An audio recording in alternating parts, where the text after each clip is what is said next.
Buenas noches, sean bienvenidos a Más Allá, sean bienvenidos al misterio. No sé si a ustedes les pasa lo mismo que a mí, que cuando empiezan a recordar sus primeros años siempre hay personas que eran sus ídolos. Lo que voy a decir es personal. Cuando yo tenía unos 11, 12 años, siempre veía en televisión a alguien que me llamaba muchísimo la atención, alguien que yo quería ser.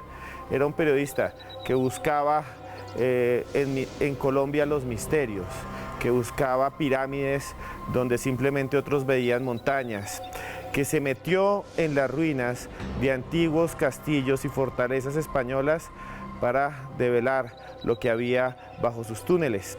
Era un periodista que ganó 3 veces el premio Simón Bolívar. Fuimos hasta su casa, hablamos con él, hablamos de sus programas. Uno de ellos se llamaba Paz Verde, otro se llamaba Colombia Oculta, pero tenía uno que se llamaba Historias Secretas.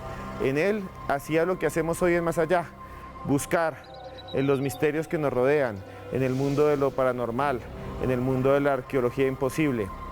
Hoy, en este programa, los invito a que vayamos de la mano de Roberto Tovar Gaitán y busquemos el misterio.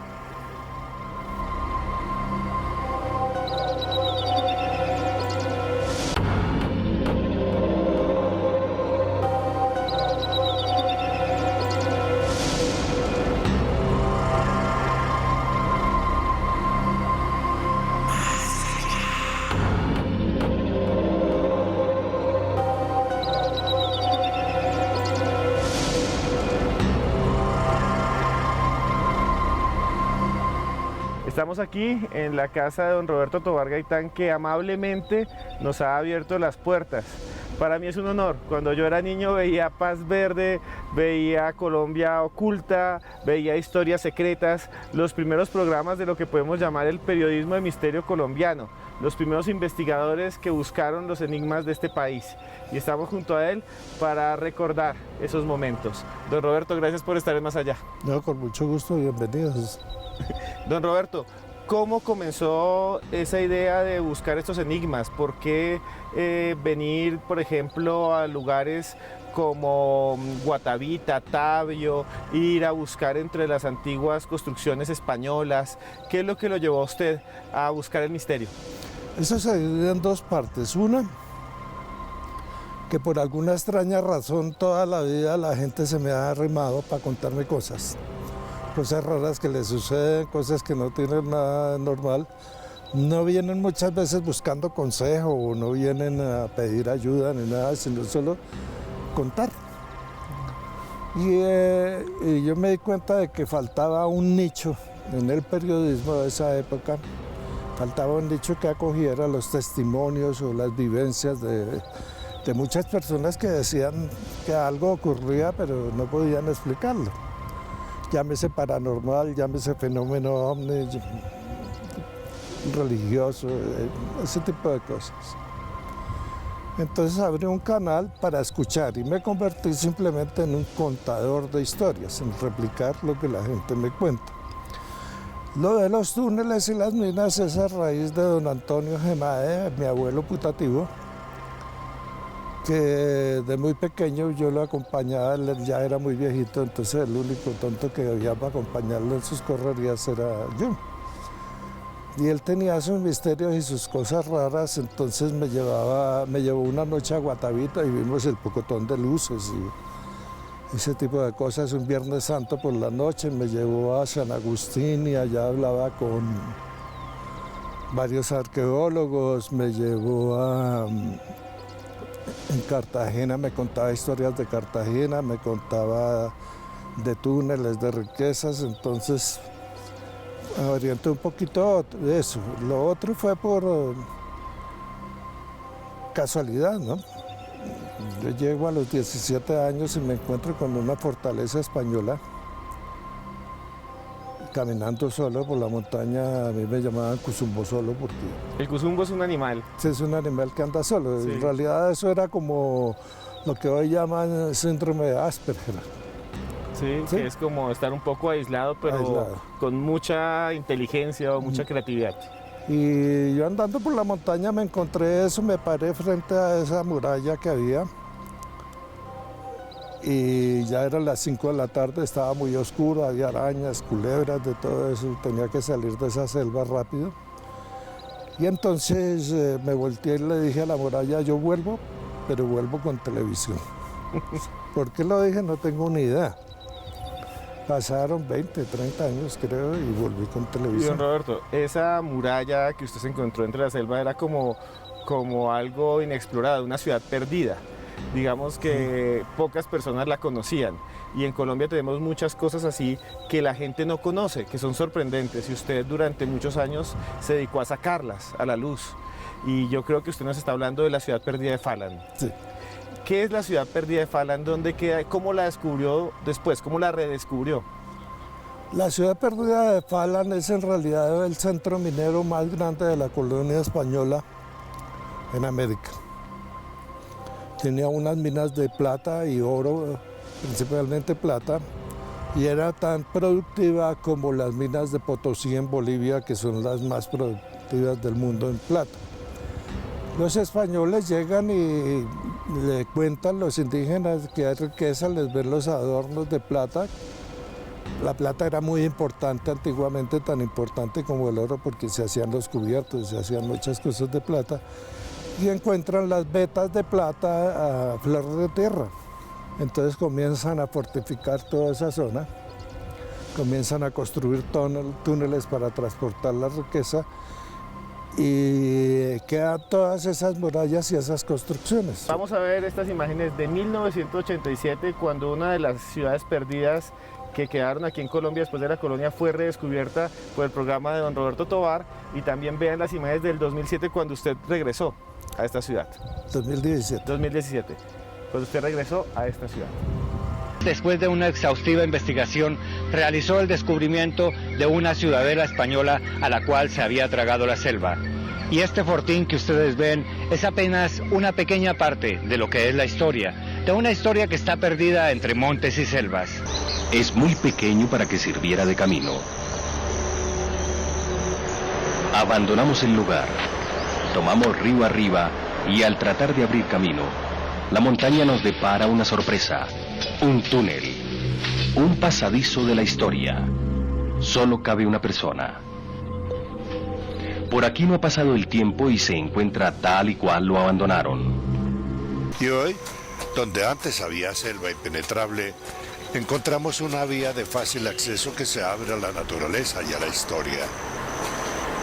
La senda de naturaleza y espectáculo nos lleva a la Gran Reserva, un admirable lugar de verdes y sonidos al que en Falan llaman la ciudad perdida.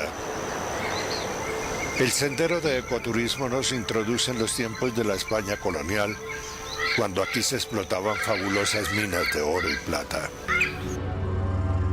Antes, en estas minas había ricos filones de metales preciosos, pero luego de 200 años de extracción se agotaron y hoy encontramos imponentes socavones, recintos donde los murciélagos han encontrado un buen refugio. Y su altura, así como en las minas y otros túneles de Falan, revela en parte la baja estatura de la gente de la época. Y esta es apenas una semblanza de la ciudad perdida, uno de los muchos destinos que usted puede visitar en Falan, Tolima. Las imágenes que vimos son impresionantes, son construcciones casi entre la selva, algunas estaban como, y lo vimos a usted colgándose en una cuerda, y en las del 2017 también lo vemos volviendo a caminar sobre esas construcciones. Estuvieron olvidadas mucho tiempo, usted las redescubrió. ¿Eso tuvo algún impacto en Colombia? ¿Quedaron olvidadas? ¿Cómo fue volver?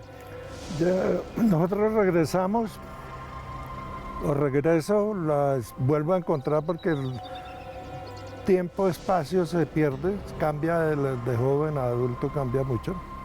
Duramos 5 días buscándolas, las encontramos, reunimos todo el material, los datos, los mapas, todo eso lo mandamos a Colcultura, el ministerio. Yo hablé con el ministerio, les entregué eso. ¿No les importó? No importó.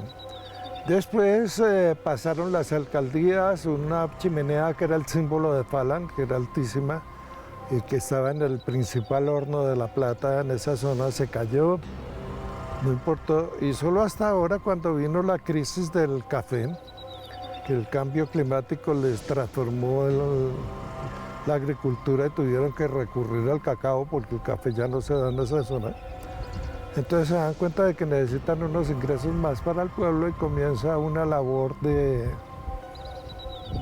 crear en la zona ecoturismo y agroturismo. Y seguramente será una potencia en esas dos cosas, Fala. Don Roberto, usted que fue el redescubridor de esta ciudad perdida, de estas estructuras españolas, ¿habrán más escondidas allí? ¡Oh! ¿Puede decirse que hay más construcciones, que sí puede haber una ciudad española perdida en esa zona? Yo conseguí un mapa de 1740 y pico que lo entregué a la alcaldía.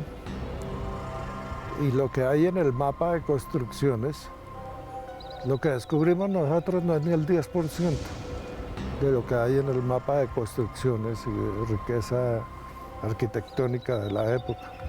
Estaríamos hablando que la mayoría de esta estructura está oculta. Está en la selva. En la selva del Tolima. Hay mucho bosque, mucha selva, eso es muy bonito. Sí, señor. Y ahí adentro, cuando ustedes caminaban esto, ¿qué fue lo más sorprendente que encontraron dentro de las ruinas de Fala?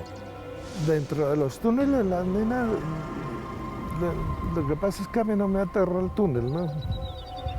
Estaba acostumbrado desde chiquito al túnel y me fascina, al contrario, me siento como en mi casa o en mi habitación cuando está ahí, pero no hay...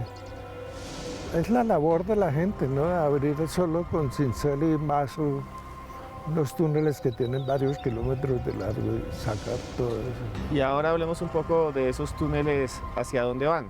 Pero antes de eso, volvemos después de estos comerciales con don Roberto Tovar Gaitán para hablar de otros túneles aún más sorprendentes, aquellos que se creen pasaban kilómetros bajo la tierra, resguardando el oro de los españoles y que don Roberto recorrió en parte o redescubrió en parte. Ya regresamos aquí en Más Allá.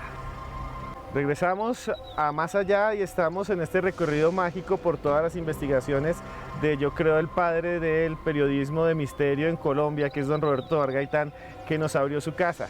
Les prometimos que íbamos a hablar de unos túneles impresionantes y van a ver las imágenes más adelante. Don Roberto, todo este oro que salía de la ciudad perdida de Fala, ¿no? De esta zona, ¿por dónde iba y para dónde iba?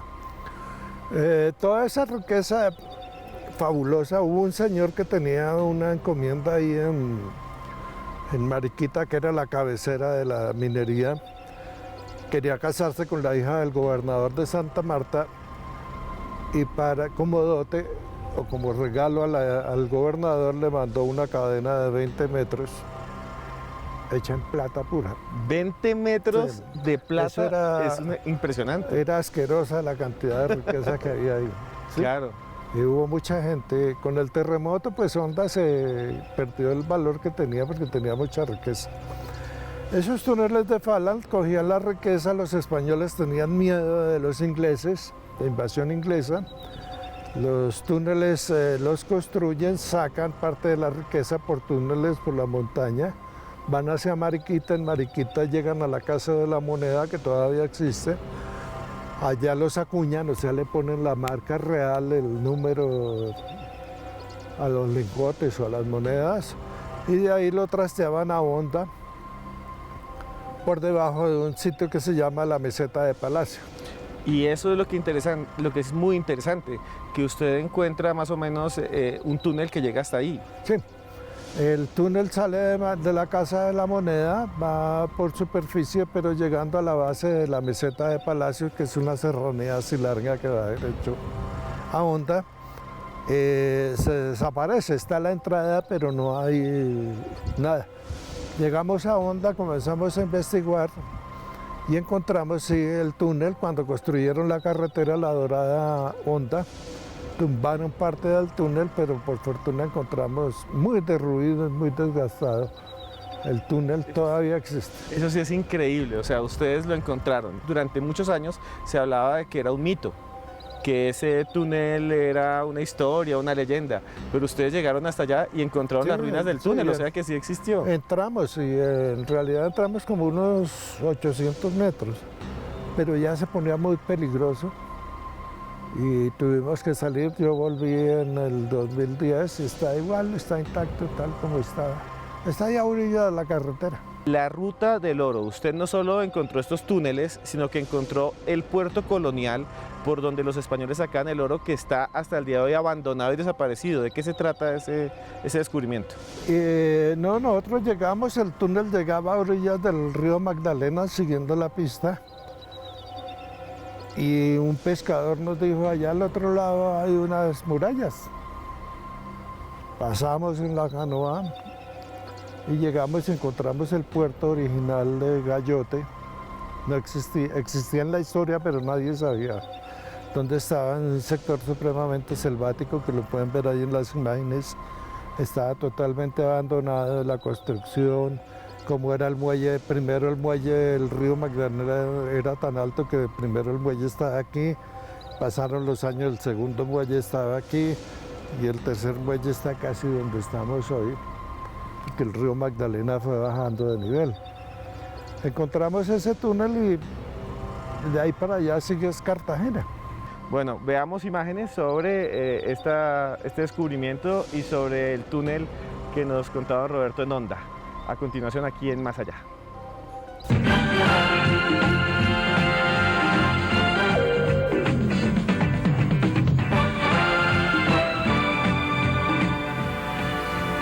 Colombia oculta. Cada semana una nueva aventura. En el fondo de una laguna o bajo el mar. En la superficie o en una caverna. Con ruinas españolas o con jeroglíficos indios. Nuestra meta son los lugares que nadie se atreve a visitar. En la ciudad se afirma la existencia de 30 túneles y en este sector nada pudimos encontrar. Aquí solo hallamos la leyenda, la historia de una ingeniería de la colonia española oculta en cualquier lugar. 4 días de indagar, buscar y revisar.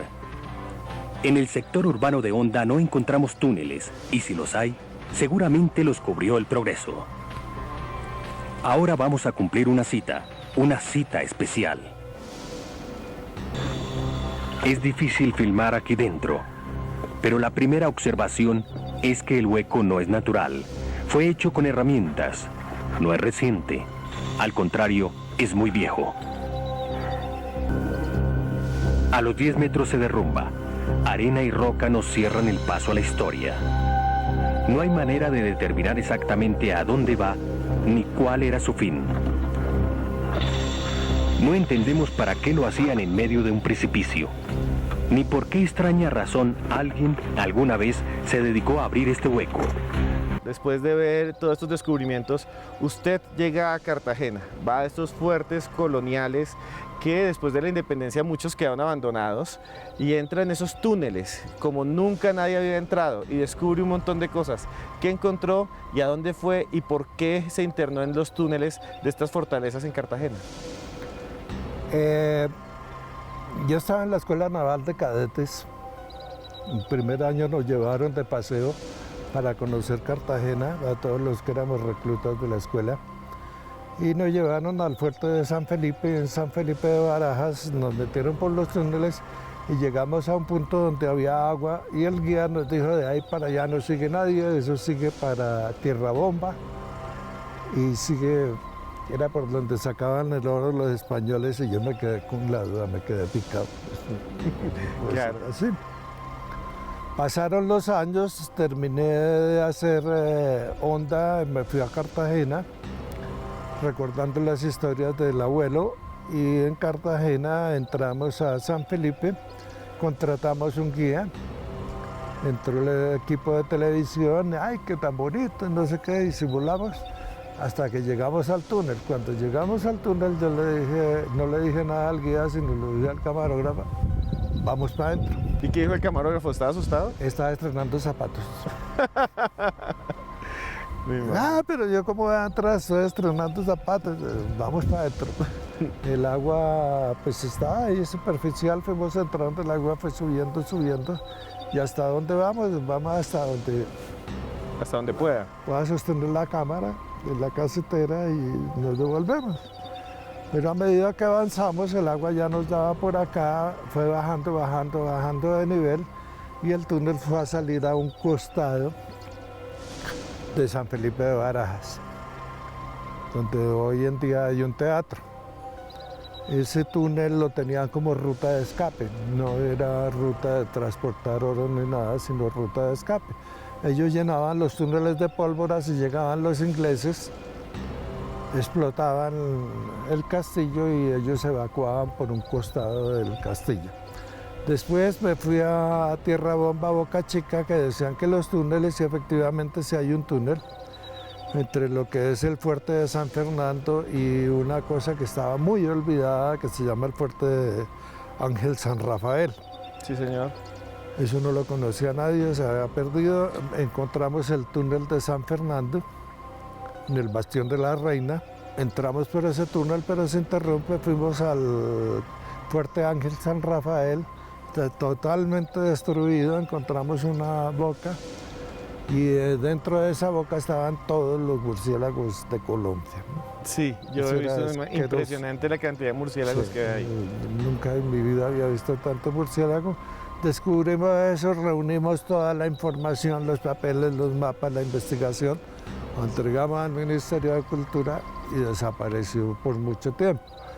Después contrataron unos negritos para limpiar el túnel y arreglaron el fuerte Ángel San Rafael, que es una belleza ese fuerte.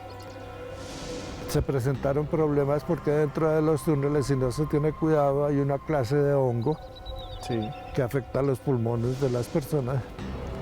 Y hubo algunos obreros que se enfermaron, entonces se formó un lío judicial y jurídico. Y la obra, magníficamente hermosa, todavía permanece olvidada a pesar de que la arreglaron. Y es que es increíble todo lo que se da alrededor de estos fuertes españoles, todos los mitos que hay, pero incluso hay murallas debajo del agua, cosas que están ahí, que están debajo del mar y que la gente todavía no conoce y que usted exploró. Muchas personas de esa época pensaban que usted era como una especie de, lo voy a decir con todo respeto, como investigador colombiano, como el Indiana Jones colombiano, porque usted se arriesgaba y en esos momentos llegó usted a sentir miedo por su vida. ¿Hubo algún momento en todas estas exploraciones en que usted dijo, de aquí no salgo o algo así? Se me pasó en San Andrés. Estábamos buceando en San Andrés, en una parte donde hay una caverna submarina al frente de San Andrés, en una pared submarina, y yo salí. Y cuando salí venía la mamá de todas las olas. Yo la alcancé a ver, ya venía quebrando, o sea, echando espuma.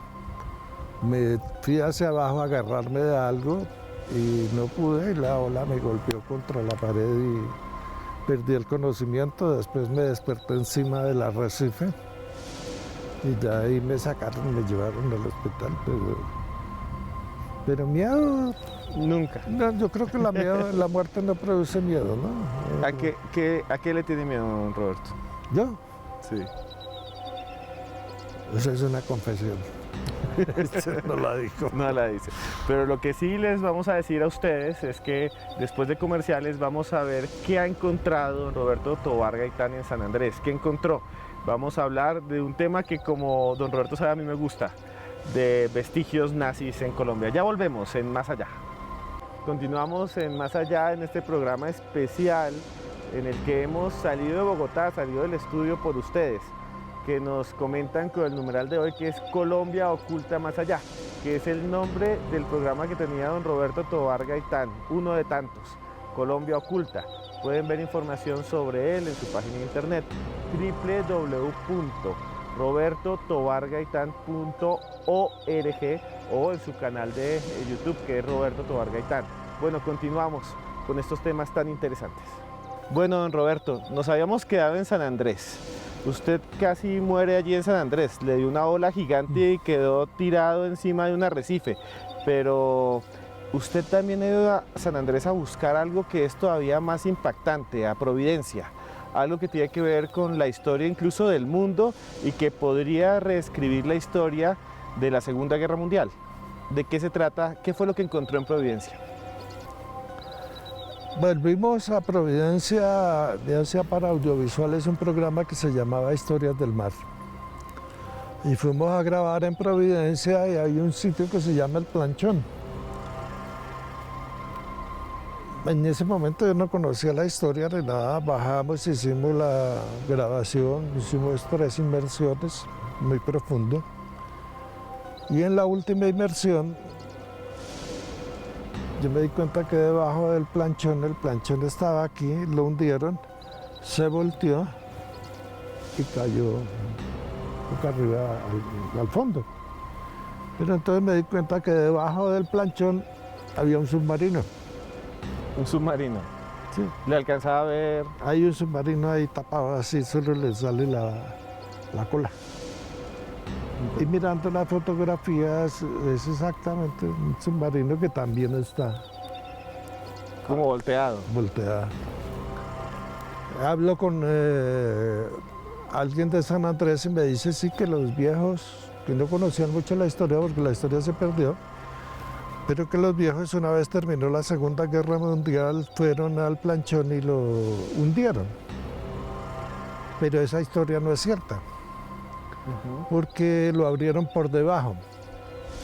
Y para abrirlo por debajo en el año de 1945 necesitaban acetileno, necesitaban un equipo de buceo muy especial, está doblado hacia afuera. O sea, no fueron ellos los que hundieron el submarino. Después supe que hubo un buque de la Marina norteamericana que estuvo ahí en la zona, sacaron la gente, la alejaron y después ya el planchón estaba hundido, pero nadie hablaba del submarino, el submarino lo encontramos ahí. Después averiguando encontramos que existe la posibilidad de que Adolfo Hitler, quien salió de Alemania en mayo, unos días antes de mayo, al finalizar la Segunda Guerra Mundial, se embarcó en 3 submarinos. Los 3 submarinos llegaron a Providencia, que era un puerto pirata de los alemanes, donde abastecían los submarinos para que fueran a hundir los buques norteamericanos que llevaban carga hacia Inglaterra, armas y ese tipo de cosas. La isla de Providencia fue desamparada por Colombia. Y es que en el gobierno nadie imaginó que imitando a los piratas, los nazis llegarían hasta ella. A mí me contaron los viejos que eso es un barco alemán, un planchón alemán que estaba fondeado acá donde le daban combustible a los submarinos alemanes y los barcos alemanes. Y según cuenta la gente que los viejos de acá, había un viejo que se llamaba Jean Franklin, que cogió una cantidad de gente de acá de la isla, le sacaron las canecas de combustible y le abrieron un hueco en el fondo para hundirlo, y se hundió y se quedó volteado boca abajo, está boca abajo ahora, ¿no? Pero más así información del barco no le puedo decir. De los submarinos nazis hay pocas noticias en la historia de Colombia. En 1942 el submarino U-516 abatió el velero Ruby. En 1943 el submarino nazi U-505 hundió el velero Roamar, y entonces el gobierno colombiano declaró el estado de guerra. En marzo de ese mismo año, el destructor ARC Caldas de la Marina colombiana reportó la destrucción de un submarino alemán, y el capitán del Caldas fue condecorado con la Cruz de Boyacá. Y hasta ahí llega la historia. Al final los nazis perdieron la guerra, y el 8 de mayo de 1945, con las noticias de la rendición, la tripulación alemana del planchón huyó hacia Centroamérica. Y así, este buque llamado el Tres Lirios se volvió un estigma para los providencianos. Y entonces, quizás por temor a ser calificados de encubridores, lo hundieron. Y lo más interesante es, estaríamos hablando de un submarino nazi. Un submarino nazi en las costas de Colombia. Sabemos por registros que existieron barcos nazis, incluso y submarinos, frente a las costas del país. Hubo enfrentamientos, incluso de la Armada colombiana. Esto es historia de Colombia, está registrado en todas partes, pero no teníamos esto que submarinos hundidos. ¿Y qué estaban haciendo aquí? ¿Qué es lo que querían? Es lo que a mí me parece interesante porque conecta con una historia de La Guajira y del mismo Adolfo Hitler. ¿Cuál sería esa historia, don Roberto? Al parecer, Adolfo Hitler llegan los 3 submarinos con Adolfo Hitler a Providencia, cargan combustible, se apenan de agua dulce. De hecho, el planchón está hundido y las canecas de combustible todavía existen. Era un planchón nazi que lo llamaban vaca lechera en esa época, porque alimentaba a los demás. Y salen los 3 submarinos. Uno de los submarinos, al parecer, se daña y se queda en Providencia, que es posiblemente el que está tapado por el planchón. Sale otro hacia La Guajira. En La Guajira se hunde, el trayecto había sido muy largo, y entonces el tercer submarino se devuelve a las bocas de ceniza. En bocas de ceniza comienza a hundirse, y el nazismo colombiano, que era muy importante en la época y tenía mucha representación en Barranquilla y en Bogotá. El nazismo era un partido fuerte En Barranquilla tenemos fotos que pueden ver los televidentes, fotos de reuniones de nazis en esa ciudad, antes de que, por ejemplo, se viera mal porque entraron en guerra. Eran permitidas las manifestaciones nazis en Colombia, los camisas parda, impresionante. Entonces, esta gente recibe a los de los submarinos. Recibe al submarino. El submarino, se supone que está Adolfo Hitler, lo embarcan por el río Magdalena, lo suben a Bogotá. En Bogotá permanece escondido en la casa de mi abuelo putativo, Antonio Gemade, que es la esquina donde hoy está. Este es el Capitolio Nacional, este es la alcaldía, y aquí hay una esquina donde funciona hoy en día el Instituto de Recreación y Turismo de Deporte. El que hoy en día es la Secretaría de Cultura, que tiene una estatua arriba. Sí, que tiene un aviso de una sastrería. De una sastrería, sí, señor. Ahí estuvo, ahí hay unos túneles. Ahí estuvo, después lo pasan a Silvania. Creo que es Silvania, un pueblo de estos aquí de clima cálido. Después pasa a Tunja, llega a abril de 1948. Viene la conferencia panamericana y Colombia se llena de KGB, que era la policía secreta soviética. Y ellos tenían el único objetivo, aprovechando la conferencia panamericana, el único objetivo de encontrar a Adolfo Hitler. El presidente de Estados Unidos, cuando le pregunta a Stalin que si Hitler verdaderamente había muerto, Stalin le responde que no sabe, que no lo han encontrado.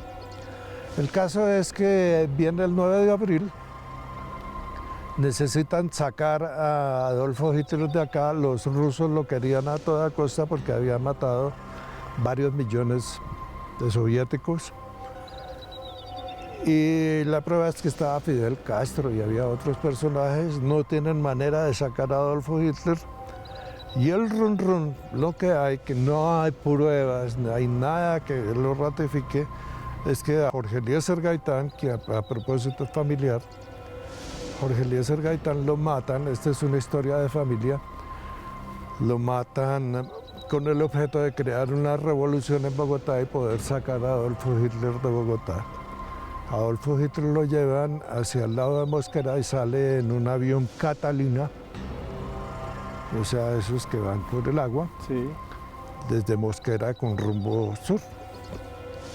Con rumbo a Argentina o Chile, Uruguay. Uruguay, Paraguay. Hasta ahí llegaba mi historia. Es parte de lo que me contaba la familia en viejas épocas y de lo que yo he podido averiguar. Bueno, Roberto, y de todas estas historias yo he notado algo. Todo lo que usted hace viene por recuerdos de la infancia o momentos de la infancia. ¿Qué recuerdo quiere compartir con nosotros y los televidentes que tal vez nadie conozca, sino que tenga que ver con esto? Mi vida ha estado relacionada por alguna extraña razón con cavernas, túneles, cuevas. Ustedes se podrán cuenta que casi todo mi trabajo hay eso. Yo nací en una vereda de Cundinamarca de Villeta que se llama Bagasal. Y en 1954 no había radio, no había electricidad, no había internet, no había celulares, no había teléfono, nada. Y en esa estación del ferrocarril pasó mi niñez. Pero me acuerdo mucho que el día que subió Rojas Pinilla, mi papá estaba muy feliz porque él era liberal y entonces Rojas Pinilla declaró una amnistía que no más liberales muertos ni despedidos de sus puestos y echó voladores. Esa noche yo me acosté y me soñé bajando por una montaña, un río, una caverna. En la caverna había unas paredes de adobe con ventanas y puertas. Dentro de la caverna al estilo de los indios Puebla, eso lo supe después. Y adentro había una luz. Dentro de la caverna había una fogata y detrás de la fogata había una estatua. De ahí me desperté, entonces me pasé inconscientemente toda la vida metido en cavernas buscando. Impresionante todo esto que nos cuenta don Roberto. Quiero que ustedes también nos cuenten a través de Twitter todo lo que piensen de este programa con el numeral de hoy, que es Colombia oculta más allá. Colombia oculta más allá. Volvemos después de comerciales con un último misterio que nos compartirá don Roberto Tovar Gaitán aquí en Más Allá. Bueno, continuamos en Más Allá, en este especial dedicado a don Roberto Tovar Gaitán. Todo lo que ustedes han visto lo pueden encontrar en su página de internet www.robertotovargaitán.org. Bueno, don Roberto, ¿cuál fue de todas estas investigaciones, de todos estos viajes, el que usted más recuerda, el que le dejó marcado el alma? Para mí las ballenas. Salen en una lancha y, como en una gran aventura de paseo, recorren el océano Pacífico y se van a buscar las ballenas. Van mirando para acá y para allá, viendo a ver si las encuentran por ahí en el horizonte. Cuando no las encuentran, los biólogos, los estudiosos de la vida del mar y de las ballenas paran y lanzan un micrófono al mar, algo que llaman hidrófono, eso que cuelga ahí. Con una grabadora comienzan a grabar esos cantos y a escuchar. Y ahora, niños, vamos a asistir a lo que es el canto de las ballenas aquí en Gorgona, debajo del mar.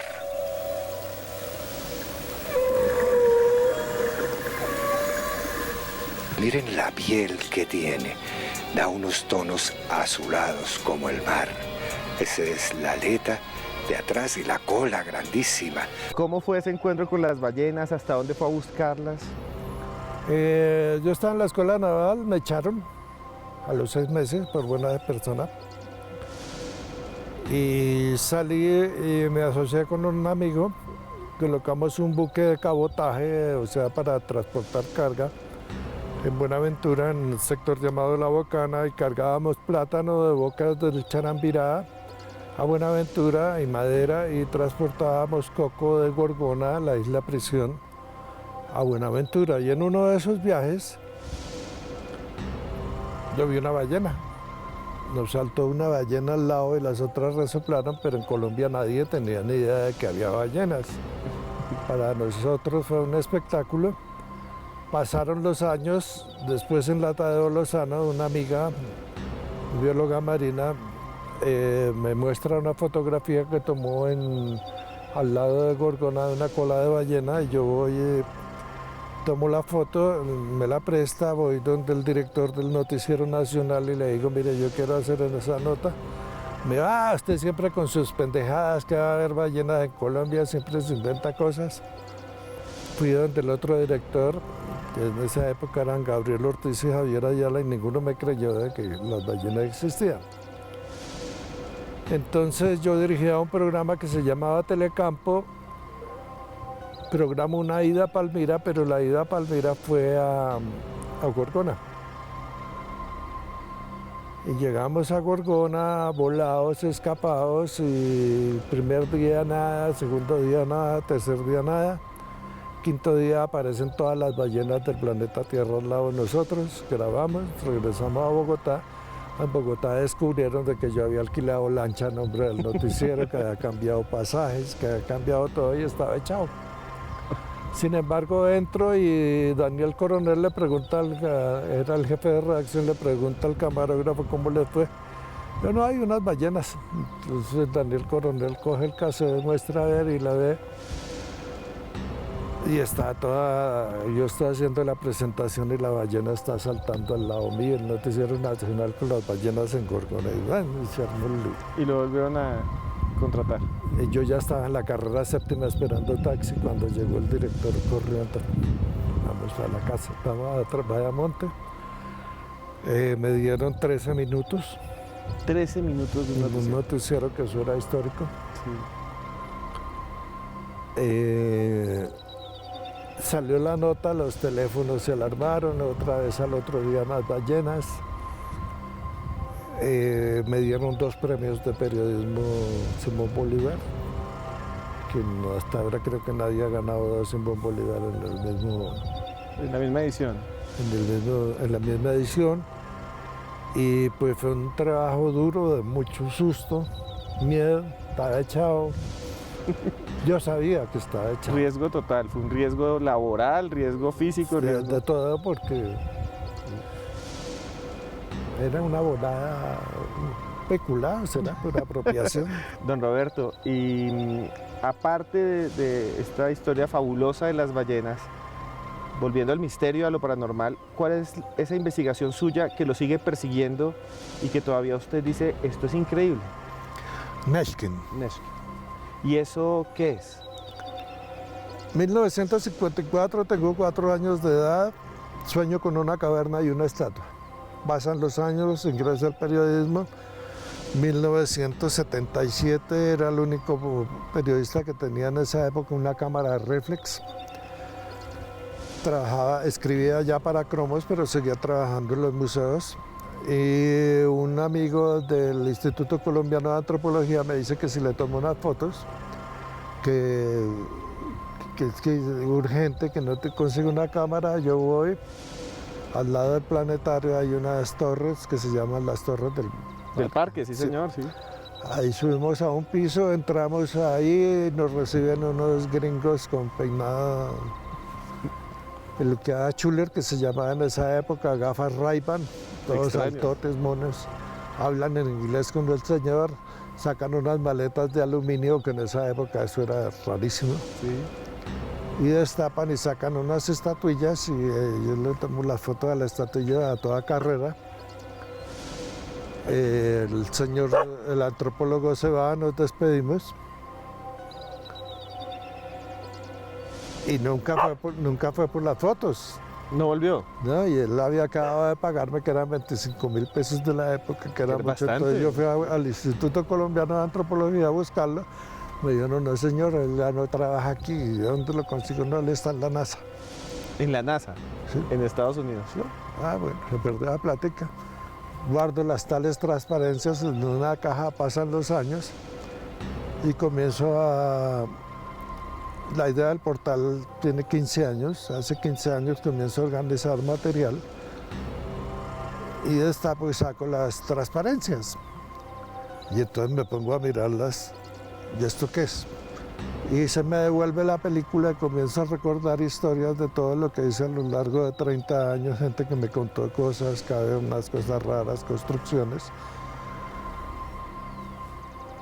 En ese momento yo hacía un programa que se llamaba Aborigen para Señal Colombia, hecho por los indígenas, y yo hacía la producción y edición. Y me llevé las transparencias y le pregunté a uno de los indígenas que estaban con nosotros que eso qué era. Entonces él me mira y me dice, es Neshken. ¿Y eso qué es? Neshkerenteba. Pues chica. En 1978, en Bogotá, Colombia, se registró algo extraño. Algo que dio origen a este viaje. La búsqueda de una imaginada estatua. Un monolito gigante que aparentemente está vestido de astronauta. Este es un juego de 5 transparencias que guardan la imagen de 4 estatuillas precolombinas, y de ellas solo se dijo en esa época que eran colombo-ecuatorianas. Un hipotético y no comprobado recuerdo de un pueblo extinto, al que la ciencia llama cultura Tumaco. Y de ellas Los extraños rasgos son ajenos al común de la estatuaria precolombina. Poseen un tocado que parece un yelmo, y en el interior se observan rostros aparentemente ubicados dentro de un casco. Los trajes evocan la indumentaria espacial de nuestra época. Yo había estado en el Cauca colombiano muchos años atrás y había oído historias raras, pero no le paraba bolas. Y le dije, ¿y eso qué es? Me dijo, Neshken es el poderoso que volverá. Y Neshkerenteba, o sea, Bochica, es el poderoso que se fue. ¿Cómo así? Entonces comienzo con la producción de sus programas indígenas. Hay unos que hablan de los 2 diluvios, hay otros mitos que hablan de las piedras de fuego que cayeron, otros que hablan de la inundación de cuando se vinieron las olas y mataron toda la gente y que el mundo quedó vacío. Otros que hablan de las tortugas que llegaron del cielo, otros que dicen que llegaron los dioses y después de la catástrofe comenzaron a educarlos, a enseñarles, a las mujeres les enseñaron todo lo que tenía que ver con la fertilidad y a los hombres con lo que tenía que ver con la producción, artesanías, cacería, cultivos y ese tipo de cosas. Y entonces comienza a armarse una historia que tiene que ver mucho con la desaparición de una civilización, con el diluvio universal. Yo había estado en Bolivia haciendo un programa que se llamaba Expedición Andina, entrevisté a unos indígenas que contaban el mito de las 7 edades y entonces ahí está el diluvio, el juicio del sol que fue hace 6.000 años, que también desaparecieron muchos pueblos y los grandes animales prehistóricos. Y se arma la historia de Neshken y en eso estoy. En esa búsqueda, todavía por encontrar. Buscando a Neshken. Buscando a Neshken, que sería algo así como Bochica, como Quetzalcóatl, como todos estos dioses indígenas que se fueron y que dicen que volverán. Pero lo increíble es esa fotografía que usted tiene, esa imagen. Sí, ellos son, básicamente lo que hablan es de una civilización extraterrestre o intraterrestre. Ya se sabe cuál es el origen de esa civilización. Se mueven, ellos dicen que están con nosotros, que los ven, los indígenas son muy callados en sus ritos, sí. Pero hay mucho testimonio de cosas que están ocurriendo y que la humanidad no tiene ni idea, o no se la han contado o no le permiten conocerla. Bueno, don Roberto, un honor que usted nos haya abierto las puertas de su casa. A todos los que nos están viendo saben que con el numeral Colombia oculta más allá pueden expresar lo que quieran para don Roberto y que también pueden buscar en www.robertotobargaitan.org y también en YouTube en su canal todos estos videos y todo esto que hemos visto el día de hoy. Don Roberto, muchas gracias por estar en Más Allá. Para mí es un honor. Bienvenidos. Bueno, muchas gracias. Bien. Que esté bien. No sé ustedes, pero después de ver todas las imágenes de esa entrevista con Roberto Tobar Gaitán, a mí se me movía el alma. Es el primer gran periodista del misterio en Colombia. Es la primera persona que osó caminar por esos senderos, por los que les mostramos, por esa aventura, por esos lugares, por los que queremos también caminar aquí en Red Más, en Más Allá. Gracias a él pudimos tener este programa. Síganlo por favor en www.robertotobargaitan.org. Nos volveremos a ver aquí la próxima semana y recuerden que por más lejos que andemos, siempre habrá un más allá.